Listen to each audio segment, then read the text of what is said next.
Right now, somewhere on your Windows 11 computer, a process is running that you didn't start. It's collecting data you didn't approve. It's sending information to servers you can't audit. And if you tried to stop it completely, your OS would fight you every step of the way. This isn't a virus. This isn't malware. This is how Windows 11 is designed to work. In 2024, Microsoft crossed a line that made even their own security experts uncomfortable. Features like recall, constant telemetry collection, forced updates that re-enable settings you deliberately turned off, and a system that increasingly treats your computer as their data endpoint. If you felt like Windows doesn't work for you anymore, you're not imagining it. The relationship has fundamentally changed. But here's what almost nobody tells you. There's an exit door, it takes 15 minutes to walk through it, and on the other side is a platform that can't spy on you because it has no financial incentive to do so. By the end of this video, you'll know exactly how to switch to Linux, which version eliminates the learning curve, what your first week actually looks like, and why the technical barriers you've heard about haven't been true for years.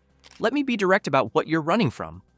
Windows 11 has features that even when you disable them, they don't stay disabled. You turn off diagnostic data collection, a feature update arrives, and suddenly new telemetry categories appear with different names, all turned on by default. You set your default browser to Firefox or Chrome, and Windows keeps nagging you to try Edge, sometimes resetting your preference entirely during major updates. These aren't bugs or mistakes. This is intentional design. Windows 11 is built on the premise that your computer is Microsoft's platform first and your tool second. Every privacy setting is a negotiation, not a right. Every feature you disable is one update away from being replaced with something new that defaults to enabled. And then there's the surveillance architecture. I've covered recall extensively in another video. If you want the full investigation, click the info button at the top and you'll find it. But the short version is this. Microsoft built a feature that takes screenshots of everything you do every few seconds, stores it in a database on your computer, and makes your entire digital life searchable by AI. After massive security backlash revealed it was stored unencrypted and accessible to malware, Microsoft made it opt-in and added encryption. But they didn't abandon the concept or acknowledge that screenshot surveillance might be fundamentally wrong. They just made it slightly less catastrophic and kept building. That tells you everything about the direction Windows is heading. More AI integration, more cloud dependency, more features that require you to trust Microsoft with intimate details of your computing life. And more importantly, a system designed around the assumption that data collection is acceptable and your job is to manage it, not prevent it. Now that you understand what you're escaping, let's address the elephant in the room. Switching to Linux sounds technically intimidating. Here's the truth that the tech industry doesn't want you to know. Linux isn't hard anymore. That reputation comes from the early 2000s when installing Linux meant partitioning drives manually, configuring X servers, and compiling your own drivers. That world is gone. Modern distributions are easier to install than Windows. They're designed for people who just want to check email, browse the web, edit documents, watch videos, and manage their files without being surveilled. The interface is intuitive, the software ecosystem is mature, and the installation process has fewer steps than setting up a new Windows computer. You need to follow simple instructions for the next 15 minutes, and you'll have a fully functional computer that respects your privacy, because the people who built it have no mechanism to profit from violating it. Let's talk about which version of Linux actually makes sense for someone escaping Windows. This matters because choosing wrong adds friction you don't need. There are hundreds of Linux distributions, but Linux Mint is the closest experience to Windows you'll find. The desktop layout, the start menu, the taskbar, the system tray, everything is familiar. Mint is based on Ubuntu, which means it inherits years of hardware compatibility work and has access to enormous software repositories.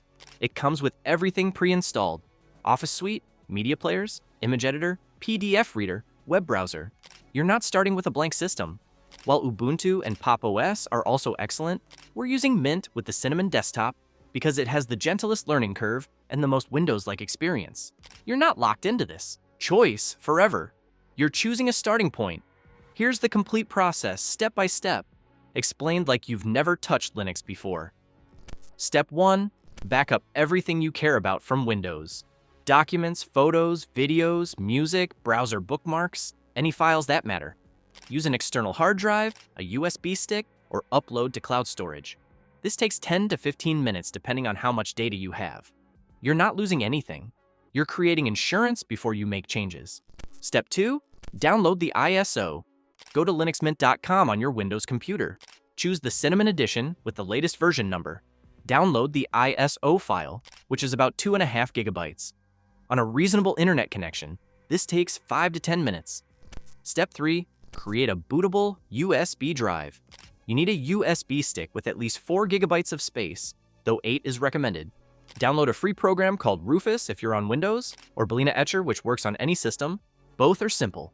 Open the program, select the ISO file you just downloaded, select your USB drive, click Start or Flash. The program copies the installation files onto the USB in a way that makes it bootable. This takes about 5 minutes. Now comes the interesting part. You don't have to commit immediately. The system lets you test drive everything without installing. Restart your computer with the USB drive plugged in. As your computer boots up, you'll see a brief message telling you to press a specific key for the boot menu. This is usually F12, but it might be F2, F10, delete, or escape, depending on your computer manufacturer. The message only appears for a few seconds, so watch carefully. Press that key. You'll see a menu listing boot devices. Select your USB drive. It might be labeled by brand name like SanDisk or Kingston, or it might say USB drive or removable device. Select it and press enter. Your computer will load directly from the USB stick, running entirely in your computer's memory without touching your hard drive or Windows installation. This is called a live session. You're now running Linux without installing it. Everything works. The desktop loads. You can click around, open the file manager, open the web browser, connect to Wi-Fi, watch videos, test applications. It's slower than an installed system because it's running from a USB stick, but it's fully functional. This is your risk-free trial period. Spend 10 minutes testing, browse website, open LibreOffice, check Wi-Fi connectivity, and explore pre-installed apps. This is where you discover if your hardware is compatible, if the interface feels usable, and if you can imagine working in this environment. For 95% of people, everything just works. The remaining 5% usually have very new hardware or very obscure peripherals. If you're ready to install, double-click the install icon on the desktop. The installer is straightforward. Choose your language from a list. Choose your time zone by clicking on a map. Choose your keyboard layout. Then you reach the critical decision, what to do with your hard drive. The installer offers several options, but the two that matter are erase disk and install, or install alongside Windows. Dual booting means keeping Windows and Linux on the same computer, choosing which one to use every time you start up. This sounds appealing, but it's usually a trap. You're switching to escape Windows. Keeping it means keeping the system you're trying to leave, which means you'll default to it whenever Linux feels unfamiliar. For most people, clean break is better. Select erase disk and install. This deletes Windows completely and uses your entire hard drive. This is why you backed up your important files. Everything on your Windows drive disappears. The installer asks you to create a username and password. This is your account on the new system. Choose something you'll remember, then click install and walk away. The installation takes 10 to 15 minutes. Files copy to your hard drive, the desktop environment installs, system settings configure, and the bootloader prepares everything automatically. You're not clicking through screens declining marketing offers, or creating cloud accounts, or agreeing to data collection policies. The installer just works silently. When it finishes, it prompts you to restart. Remove the USB drive and press enter. Your computer restarts and loads from your hard drive. You're done. You now have a computer running a system that cannot spy on you because there's no corporation behind it collecting data for profit. Now let's talk about the first week, because this is where most people have questions. You have your backed up files on an external drive or USB stick. Plug it in, the system detects it and shows it in your file manager. Open it, select your documents, photos, music, whatever you backed up. Copy them to your home folder. All the same file types Windows uses work identically. Your Word documents, Excel spreadsheets, PDFs, JPEGs, MP4 videos, MP3 audio files, all of them open normally. The formats are universal, not Windows specific. For office work, LibreOffice comes pre-installed with a word processor, spreadsheet application, and presentation software. It opens and saves Microsoft Office files directly. If you absolutely cannot function without actual Microsoft Office, you have options. Office 365 works in your web browser. Microsoft offers web versions of Word, Excel, and PowerPoint that run on any platform. You log in through Firefox or Chrome, and you have Office. It's not the full desktop version, but it's official Microsoft software. Web browsing is identical to Windows. Firefox comes pre-installed and works exactly like it did before. If you prefer Chrome, open the Software Manager, search for Google Chrome, click Install. All your bookmarks transfer. If you used Firefox or Chrome on Windows and signed into your account, just sign in and everything syncs automatically. Your passwords, your browsing history, your extensions, all of it appears. Netflix works, YouTube works, Spotify works. Every streaming service you use works in your browser exactly like before. There's no compatibility issue. These are websites. They don't care what platform you're using. Email is the same story. If you use webmail like Gmail, Outlook.com, Yahoo Mail, you open your browser and sign in. Nothing changes. If you use an email client application, Thunderbird comes included, handles all standard email protocols, and works with Gmail, Outlook, Exchange servers, and every major email provider. You add your account, it auto-configures, and you're reading email. Here's what actually requires adjustment. Some Windows applications don't exist on Linux. Adobe Photoshop doesn't have a Linux version. But GIMP exists. It's free, it's powerful, and it handles photo editing, graphic design, and image manipulation that normal users need.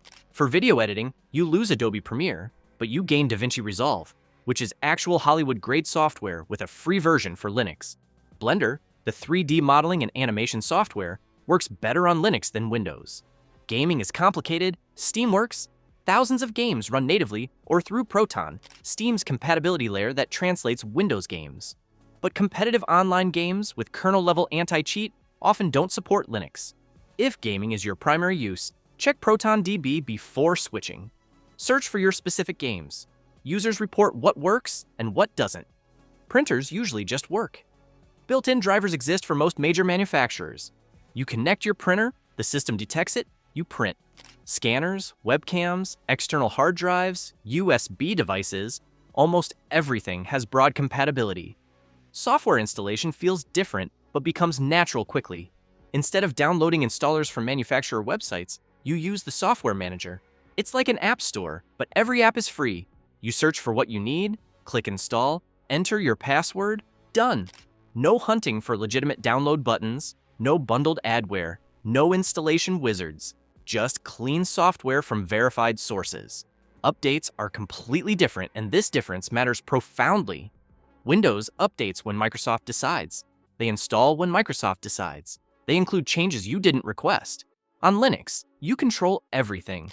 The system notifies you when updates are available.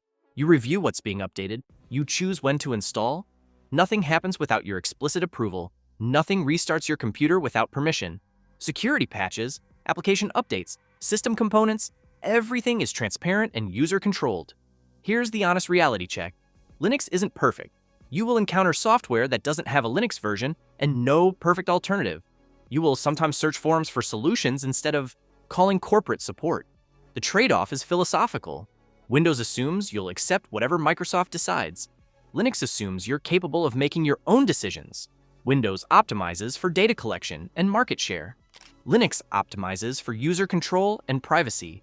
Windows sees you as a resource to monetize. Linux sees you as the owner of your computer. Your platform should serve you, not surveil you. You have two choices right now. Option 1, spend the next 15 minutes switching. Back up your files, download the ISO, create the bootable USB, and install it. You'll be running a privacy-respecting system by tonight. Option 2, stay on Windows 11 with full knowledge of what that means, and decide that familiarity outweighs control. Both are legitimate choices, but only if you're making them with complete information. Technology companies have normalized surveillance. Your computer shouldn't be a data extraction device. Comment below which option you're taking, staying with Windows or making the switch, and what's driving your decision. I read every comment and I want to understand what actually matters to people facing this choice. Next week, we're investigating whether your smartphone is listening to your conversations for ad targeting and what the evidence actually shows. Subscribe so you don't miss it. Technology is changing around you. Make sure you're the one deciding how.